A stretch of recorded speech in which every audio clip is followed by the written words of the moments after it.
Times with TIG, it's really hard to figure out how to hold my steel how I want, hold my torch, how do I feed my rod, how many things can I get in my hand at one time.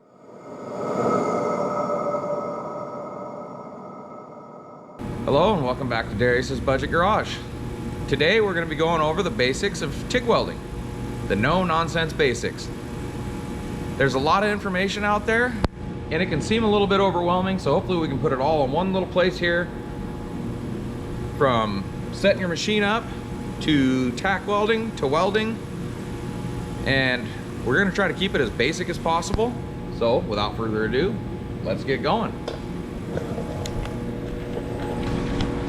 So today we're using the big daddy of all TIG welders, but they all work basically the same. So for starters, we're going to turn our machine on. I hope we know that much, otherwise I'd leave.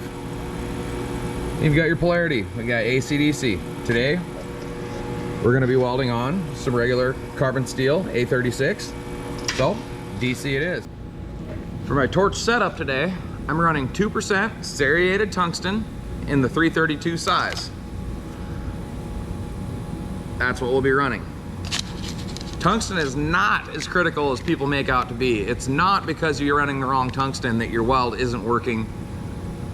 I run aluminum, steel, everything on this 2% serrated. I don't care what anybody says, and I've done this for a long time. 2% serrated, 2% lanthanated, 2% thoriated.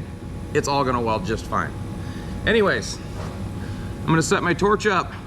I'm not one to hang my tungsten way out. I don't think you should be one to hang your tungsten way out when you're learning how to TIG weld.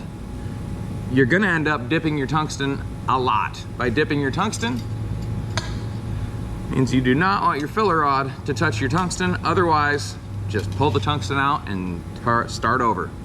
My next point would be, for me, even when I'm doing this every day, I keep this little tube here, and he is full of ready to go sharpened tungstens. Because you're gonna dip your tungsten, and it's just better to have them ready to go so you don't forget what you might have just learned or that little trick that you think you might have just found. So I keep a lot of tungstens laying around, ready to go. You'll probably notice I'm using this short back cap. I also like that rather than the long, I'm gonna say stock back cap that comes on all these machines. It just really makes it a lot easier for me to manipulate this torch. I don't think there's anything more to say about setting your torch up and how to put tungsten in, what tungsten to use, blah, blah, blah. Let's get to welding. So let's get to tack welding. When you're tack welding, a lot of times with TIG, it's really hard to figure out how to hold my steel how I want, hold my torch, how do I feed my rod, how many things can I get in my hand at one time and try to do a good job. Well, when you're tacking steel, and well, anything really, mostly steel, you can just literally hold what you're fitting up, hold your torch, and you can just dry wash this thing together. What I'll do when I start here is I will start on my top piece. I'll get it wet, as we say, and then once that top piece is wet, we're gonna drag it down and the two pieces are gonna be tacked. It's not gonna be real strong, but it's gonna hold what you're working on in place. So I'm gonna tack this guy.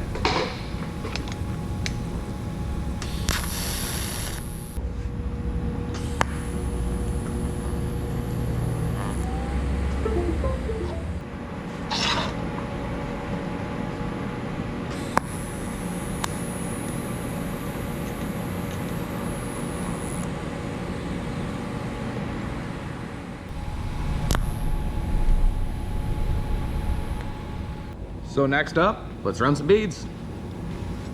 So you're gonna hear me in this video use the term, when the steel gets wet. Once you light off your arc and you start to welding, you're gonna see that steel liquefy. That's what I call getting wet. Sometimes you'll see one piece get wet before the other piece, and you're really gonna have to sometimes pronounce, really drag that torch onto the piece that's not warming up or liquefying, and really work that, and then you'll work back to the middle. So anyways, that's a little bit about what I call once the material gets wet. So I've always been pretty judgy about when I see new welders trying to lay welds on flat plate. Well, I did see something on the YouTube the other day where a guy had just cut grooves into a piece of plate. That's a genius idea. That gives you a nice straight line to follow and a consistent groove to fill. So let's fire up and start laying some welds on this plate.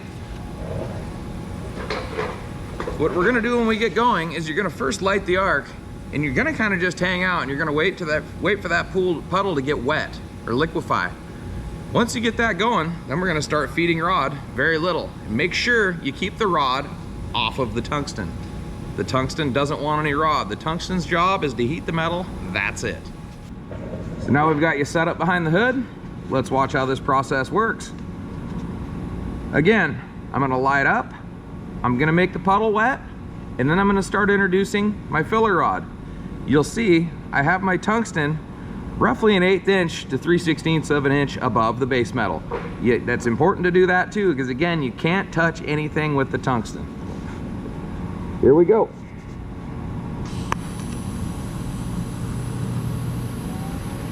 And we'll start the feeding. I'm holding a slight forward angle. I'm introducing my rod. I'm not pulling my fill rod way far away from the puddle. I'm trying to keep my fill rod as uncontaminated as possible as well.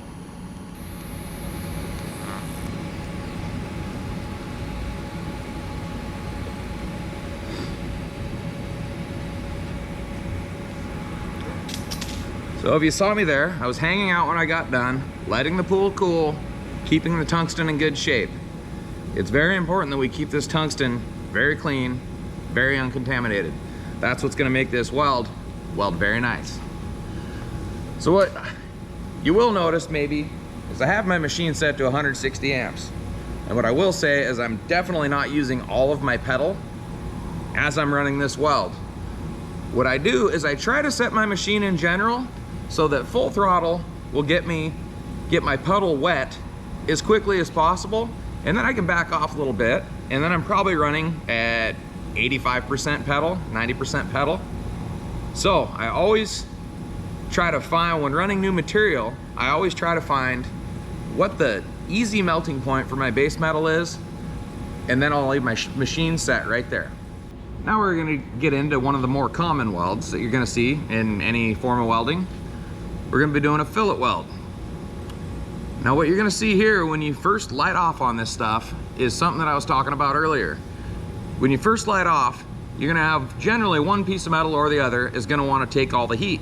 Generally, the thinner piece of metal is gonna be the piece of metal that takes all the heat. Pointing down the middle, sometimes you have to be really pronounced and point your torch at the thicker material to intentionally really get that thing to start accepting the heat.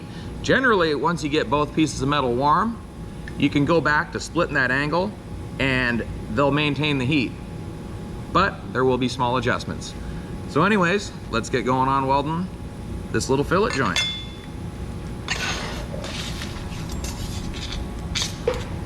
On those small grooves, I will add, I was running a 1/16 fill wire. That's on the small side of wires. That 1/16 is comfortable, it just doesn't add a lot of fill. Now that we're going to a fillet weld, where we're gonna want some sizable throat and weld size, I've stepped it up to 332 diameter filler rod. So let's get going on that.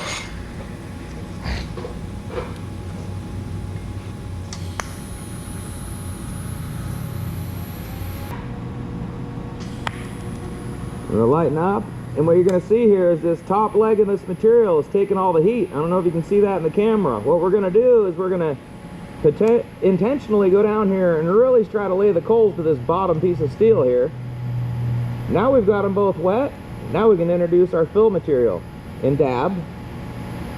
And then we're just gonna walk this thing down slowly. As the upcoming material becomes wet, we're gonna add our fill rod.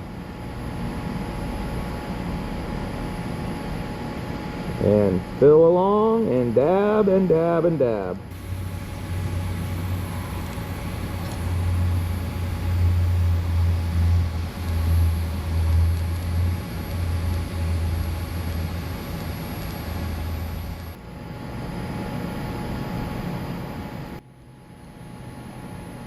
And then we're going to circle it, and then we're going to let our tungsten cool and let our argon do its job. And there we go.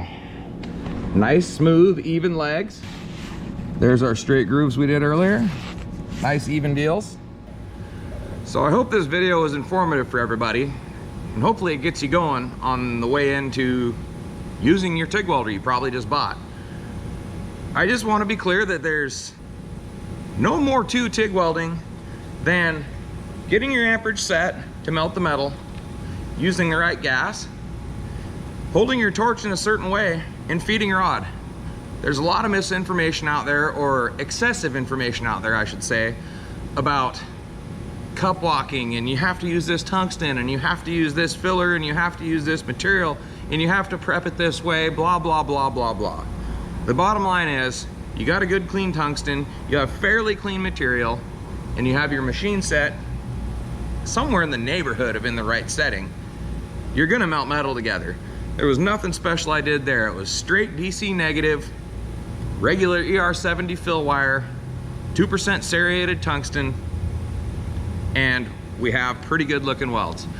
I hope you guys enjoyed. Thanks for watching the channel again. Please don't forget to like and subscribe. We'll keep the content coming.